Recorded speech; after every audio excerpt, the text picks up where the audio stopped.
Greetings, my friends, and welcome back to the Home Slice. Today is episode 1 of my first mini EDC tournament.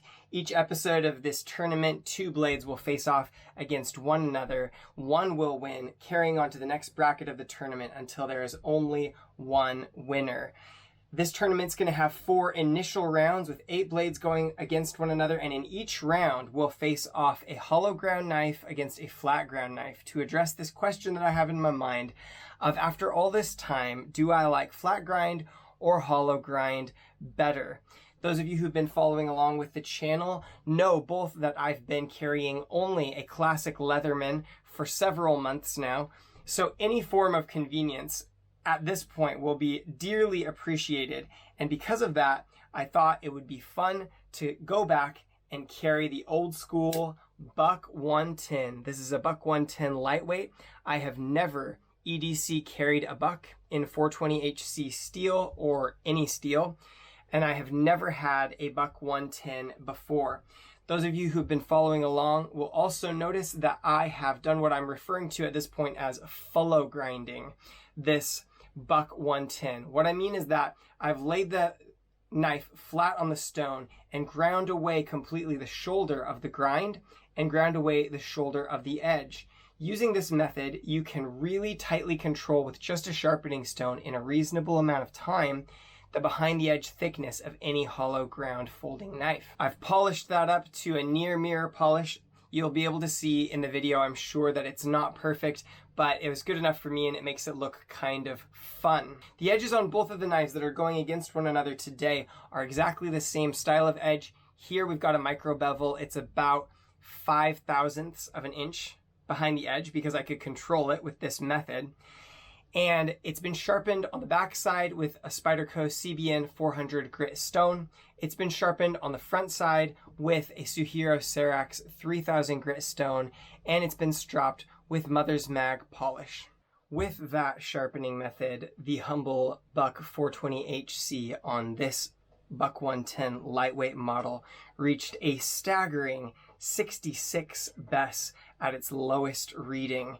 Probably average somewhere around 75 grams BES if you take into account all the readings across the edge. It's razor sharp. It's so sharp, actually, that I went to clean it off with my shirt and was rubbing my shirt, and it unexpectedly cut a hole in this shirt, which was not there before. Luckily, I'm wearing one of my old shirts today.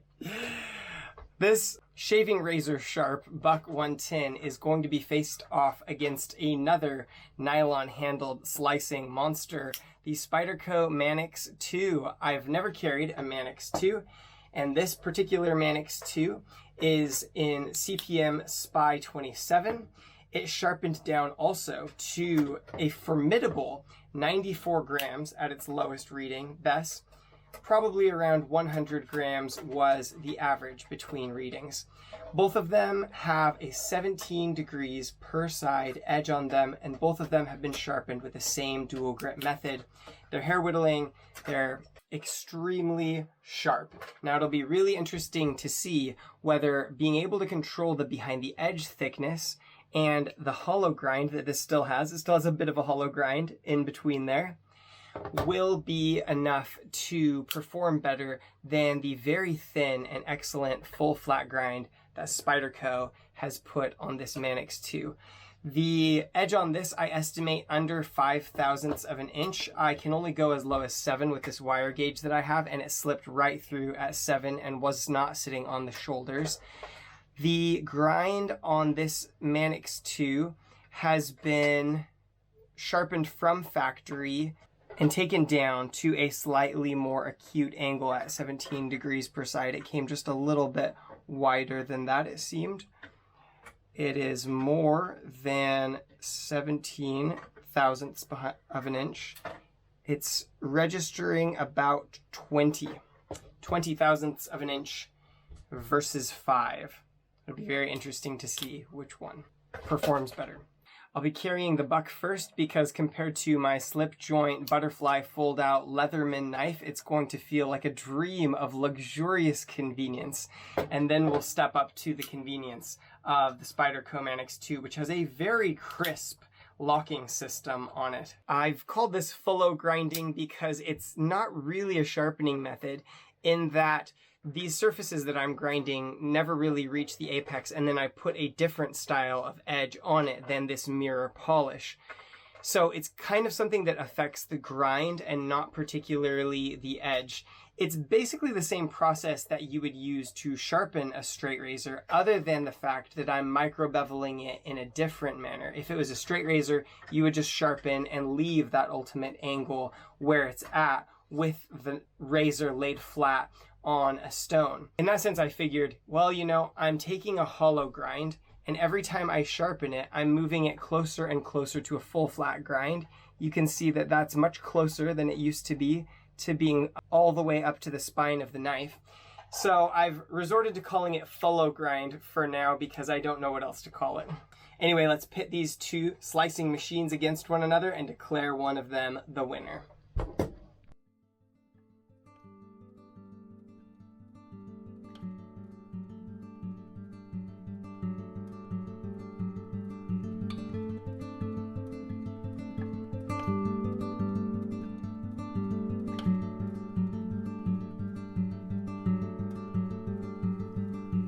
Wild was the winter, she had strength left within her. Ground grew colder and covered in white. The woods wept and shivered, they were raised for their timber. If they could, they would run for their life. And you were calm and warm.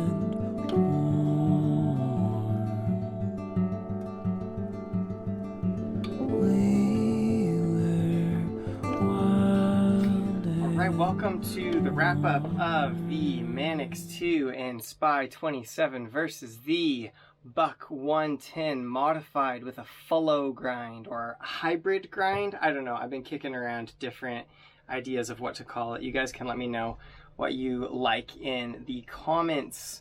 So on the screen now, I will post up the only specifications about a knife that I really care that much about. These are the things that for me add up to real slicing efficiency and a real feeling of smoothness and keenness to the knife, and an enjoyable carry.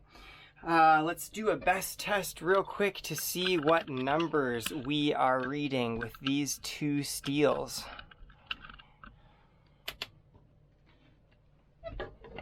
Alright, at the moment, the Spyderco Manix 2 is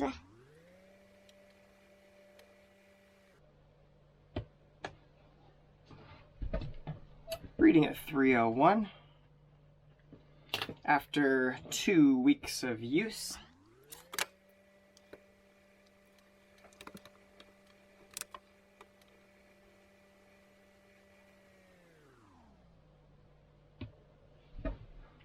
The buck is at 166 with that custom fullow grind. We'll come back to that in just a moment. Just to give you an idea of how these guys are paper slicing, let's take a look at that. Perfect clean working edge on the Manix 2. Honestly, no complaints. Really enjoyed the working edge capabilities of this beautiful powder steel developed by Spyderco. Not push cutting.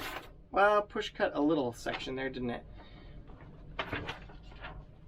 Not going to be cursive cutting. Working edge. Buck 110, gliding through the paper. There's a few hiccups. There's a hiccup there and there. There's a couple sections that took a little bit of a microchip. Our push cutting with one little hiccup there, where it hits the spot that isn't as sharp. Cursive cutting is okay, it binds up a little bit, but definitely a better result overall in terms of the different sharpness tests between the Manix and the Buck 110. Shaving the odd hair right now.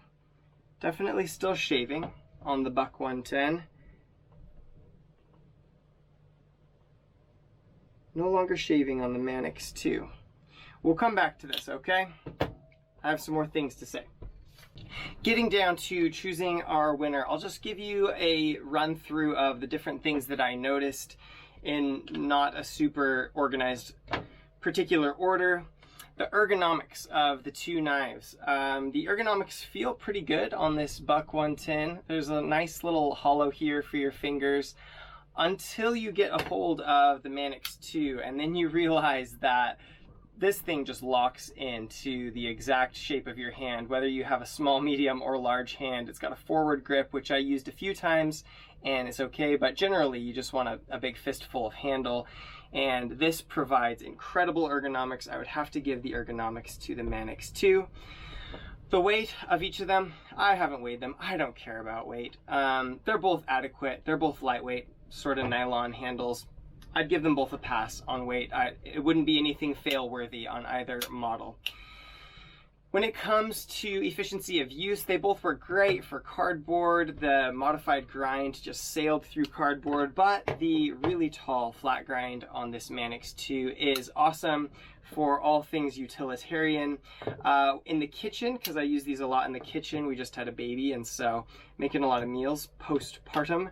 And the Manix 2 is the winner when it comes to apples, or I'd cut up, like skinned and cut up a butternut squash and a pumpkin, and the thin grind on this, the apple and the peeling of a squash or pumpkin only respects how thin your blade stock and your grind are, and so this definitely came out on top as this gets thicker a lot faster, this Buck.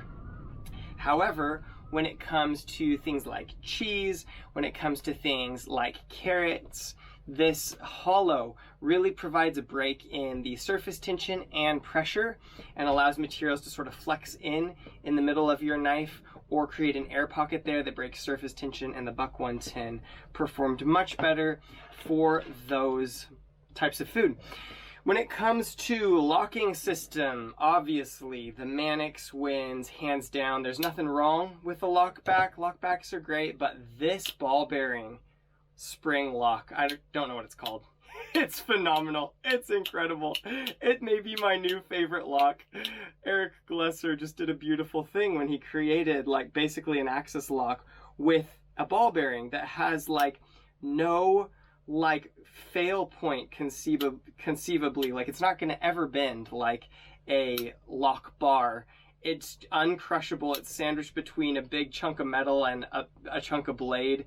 It locks in and out so beautifully, like no axis lock I have ever used before, and when it goes out there's this satisfying like shonk.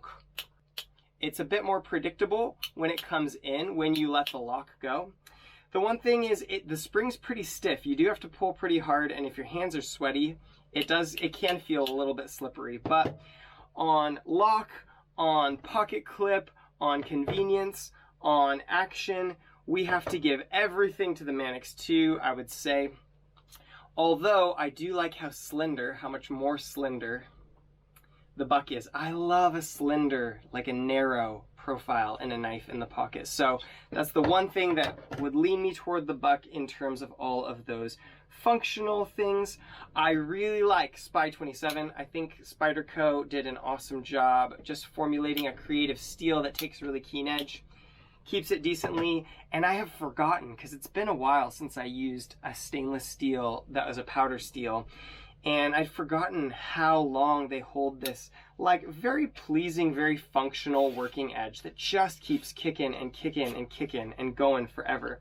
So really liked that about the Spy27. The areas that got chipped or that got bad on this edge definitely got much worse. The average is much tighter on the CPM Spy27, definitely.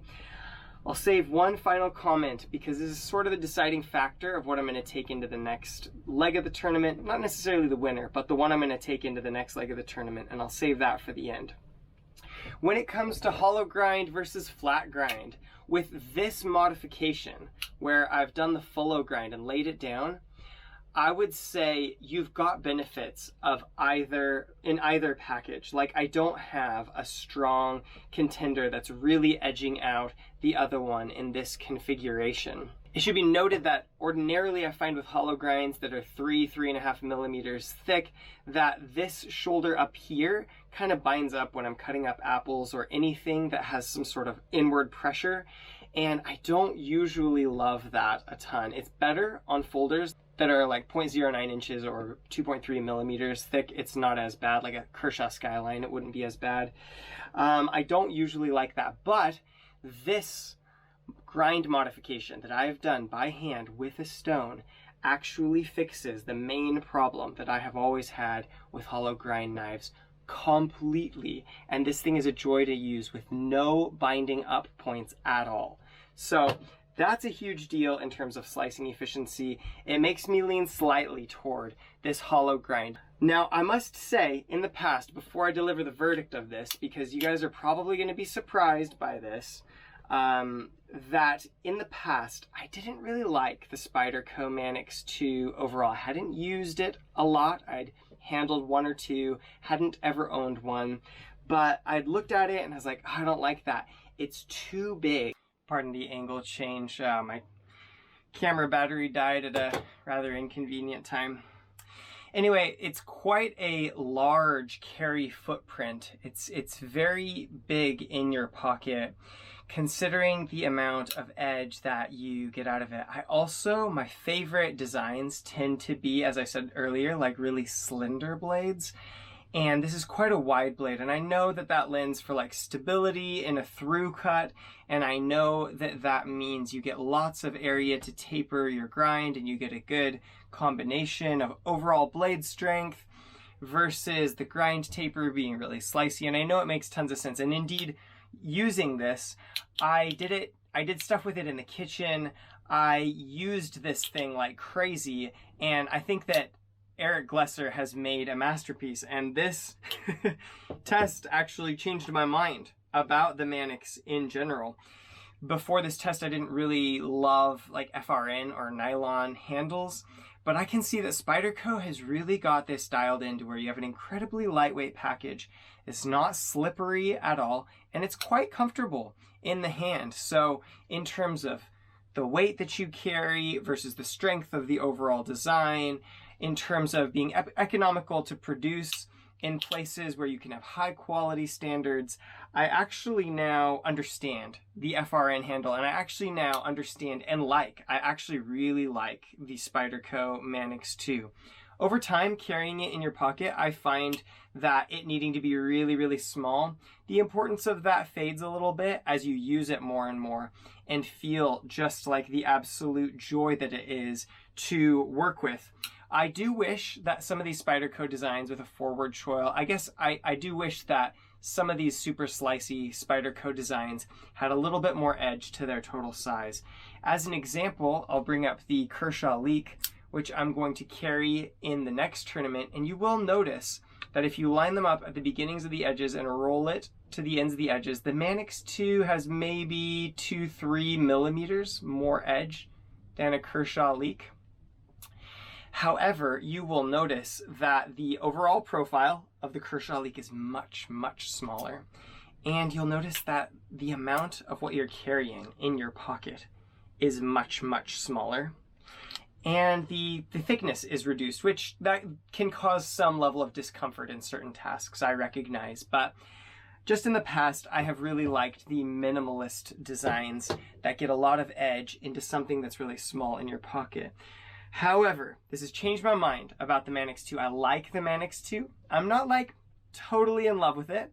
I would totally buy one to get a certain steel you couldn't get in another way. Like, I would probably buy one of the white ones to get some Rex 45 that's like 65 Rockwell, as Alex from Outdoors 55 recently tested.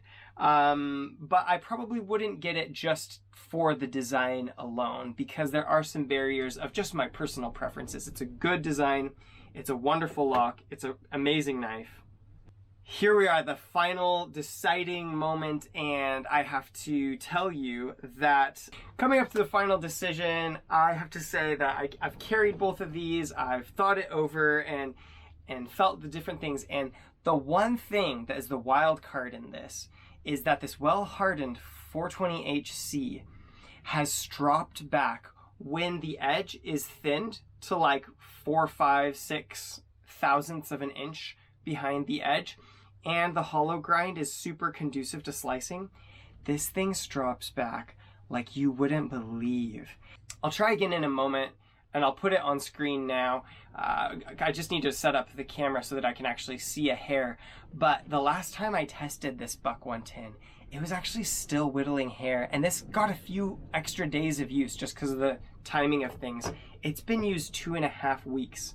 So hopefully I'll have a video up here right now of the Manix 2 and the Buck being stropped each on 0.25 micron diamond stroppy stuff on kangaroo leather, and then attempting to whittle a hair. And you'll be able to see, I think, that this Buck still, to this very day after 2.5 weeks of use, is still hair whittling sharp in large portions of the edge. And with that, I have to make a confession. This thing was stropping back to this miracle edge over and over on hanging kangaroo with diamond compound. And I've not used that a lot in the past. I just happened to have it around, and I was like, let's give it a try on the hanging strop. And the results were incredible. And so I kept doing it, and this hair whittling edge kept coming back, and I thought to myself, maybe I have discovered the secret to all sharpening. And so when I started carrying this SPY27 Manix, I did the same thing to it. But being a powder steel with a lot more carbide and a lot more carbon, like 3 times as much carbon, I think you need to strop this thing at the edge angle only, or just very, very slight edge angle increase. And a hanging strop, I think, causes too much early rounding or microchipping of the edge.